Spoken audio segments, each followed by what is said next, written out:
A Royal Caribbean vacation is all the vacations in one. It's a choose-your-own-adventure and jaw-dropping destinations. A volcano hiking, glacier climbing, sun-soaking, beach combing, zip-lining, water-sliding, life-loving vacation. It's perfect days at their private island in the Bahamas. Perfect day at Coco Cay. And unforgettable onboard nights of acrobatic dive shows at the Aqua Theater. Sushi dinners, tiki cocktails, and live entertainment. Take every vacation in one vacation. Come seek the Royal Caribbean. Book now at royalcaribbean.com.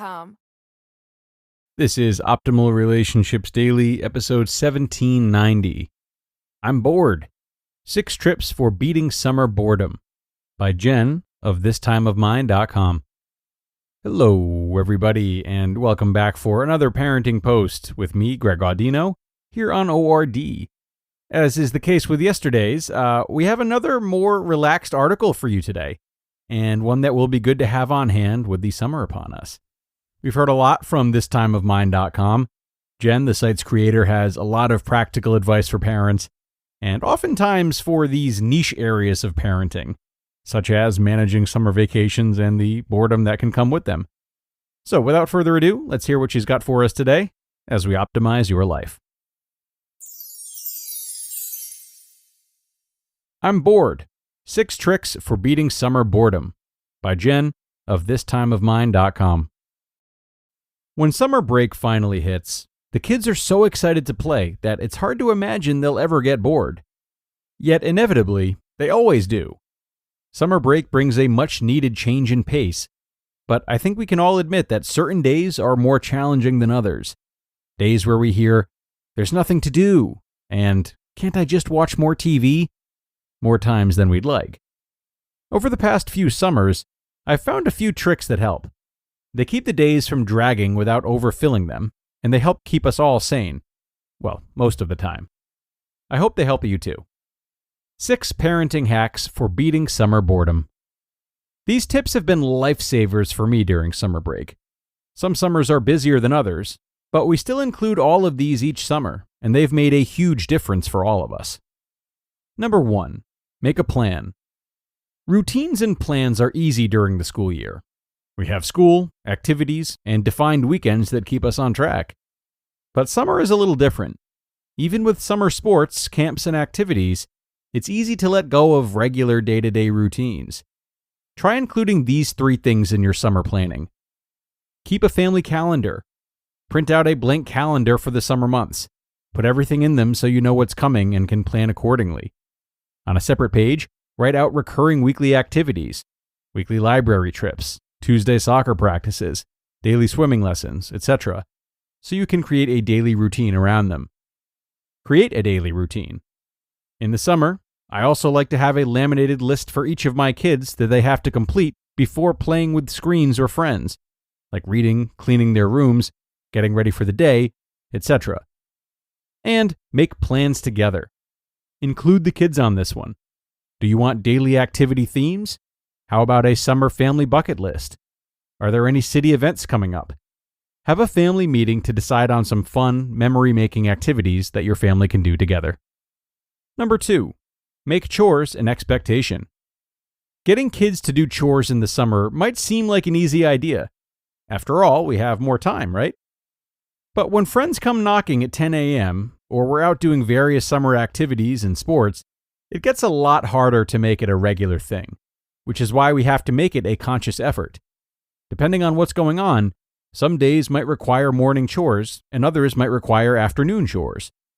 It's okay if the times for chores vary, as long as kids know they have to do them before playing with friends or screens. Because with everyone home, there's a lot more to clean up, and I, for one, don't want to do it all alone. And as a bonus, summer is a great time to introduce harder chores that kids can earn money for. I don't pay my kids for helping out around the house, but they can do extra things like clean out the car, wash windows, or mow the lawn to earn some extra cash. Number 3, include other daily responsibilities.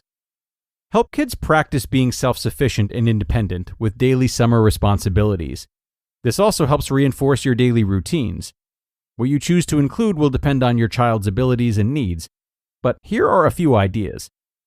Reading, journaling, learning worksheets, educational activities, practicing an instrument, and playing with a sibling. Number 4, introduce alone time. Full disclosure, I love including alone time in our routines.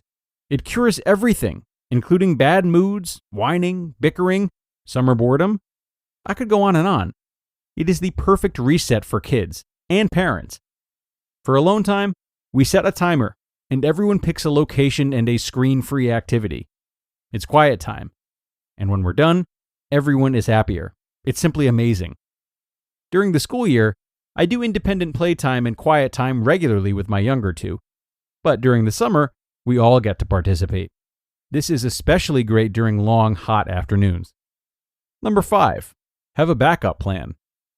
While I don't think it's our responsibility to be cruise directors for our kids and keep them entertained at all times, I do like having a few tricks up my sleeves. Fallbacks for when they are just so bored. I've written articles about a bunch of activities that you can keep in your back pocket for when you need them, including titles such as 80+ outdoor activities for kids, 50+ indoor activities for kids, indoor bucket list, neighborhood scavenger hunt, nature sketch scavenger hunt, photo scavenger hunt, indoor scavenger hunt, color scavenger hunt, and outdoor sensory scavenger hunt. And number 6, just let them be bored. You've probably heard this one before, but it's true. It is good for kids to be bored. It sparks their creativity and imagination like nothing else. Kick them outside or have some open-ended toys around the house and let them see what they can come up with. And if they're bored to death with their toys, take them away. Seriously, put most of them in bins and stick them in a closet. Leave out a few, and when they've played with them for a while, switch them out. They'll feel like brand new toys again. Other ideas include having an I'm bored jar filled with activities kids can pull out, or having a list of random acts of kindness that kids can choose from. Have a wonderful summer. You just listened to the post titled, I'm Bored, 6 Tricks for Beating Summer Boredom by Jen of thistimeofmine.com. And thanks so much to Jen for this post today. Definitely fitting with the summer upon us, and I think that many of us, myself included, can recall the feelings of boredom that sometimes crept in for ourselves as children during those summer vacations. But I will say that for as much as I really enjoy this article and her great ideas, and appreciate the preparedness that any parent would want prior to the summertime, I also think there's some value in letting kids just watch TV if they want to sometimes, like she said.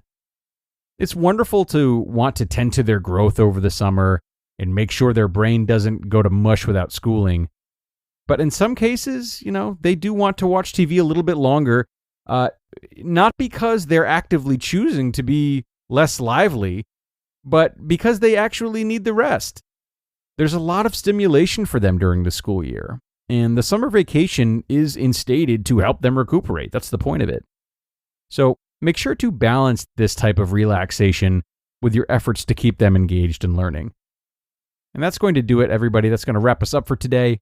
I hope you enjoyed this one, parents. And hey, you might even be walking away with some ideas for how to keep yourself from getting too bored this summer. Hope so. Enjoy your Friday, and be sure to join us again tomorrow for another post. That's where your optimal life awaits.